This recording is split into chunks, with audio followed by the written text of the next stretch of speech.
मंत्रिपदाचं शपथविधी आणि खातेवाटप झाल्यापासून खासदार छत्रपती उदयनराजे हे दिल्लीला होते अधिवेशनाला. आणि आमचे फोनवरनं बोलणं होत होतं, पण समक्ष भेट आमची दोघांची नव्हती. असे आले आणि आज आता कालच सार्वजनिक बांधकाम विभागाची जबाबदारी ही माझ्यावर देवेंद्रजींनी दिली.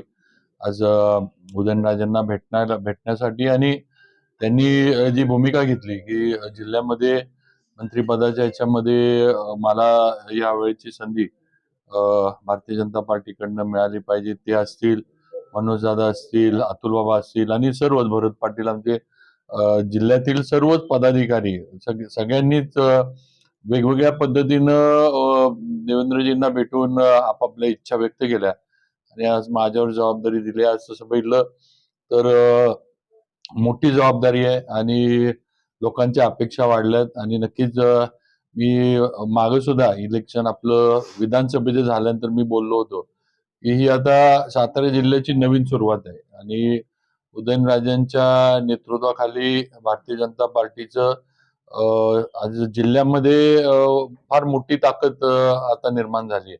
लोकसभेला आपण अटीतटीची निवडणूक झाली, पण त्या ह्याच्यामध्येच भारतीय जनता पार्टी किती खोलवर आहे, रुजली आहे हे आपण दाखवलं आणि महाराज त्यावेळेला खासदार झाले.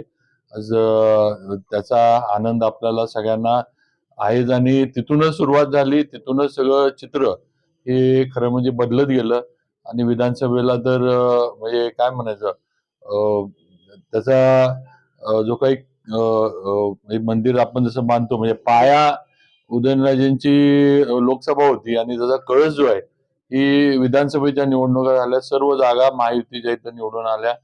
मला वाटतंय लोकसभा मतदारसंघामध्ये सातारा एकमेवच असेल की ज्या ठिकाणी सगळ्या जागा लोकसभा मतदारसंघातल्या महायुतीच्या निवडून आल्यात. दुसरीकडे इकडे तिकडे थोडं झालं असेल. नक्कीच आम्ही सर्वजण मिळून उदयनराजेंच्या नेतृत्वाखाली चांगल्या पद्धतीने काम करू. राज्य आणि केंद्र या दोन्हीचं समन्वय या निमित्तानं कायम राहील आणि पुढे सुद्धा जिल्हा परिषदा वगैरे आता सगळ्या स्थानिक स्वराज्य संस्थेच्या निवडणुका येणार आहेत, त्यात सुद्धा सर्वांना बरोबर घेऊन आम्ही नक्कीच पुढची वाटचाल करू.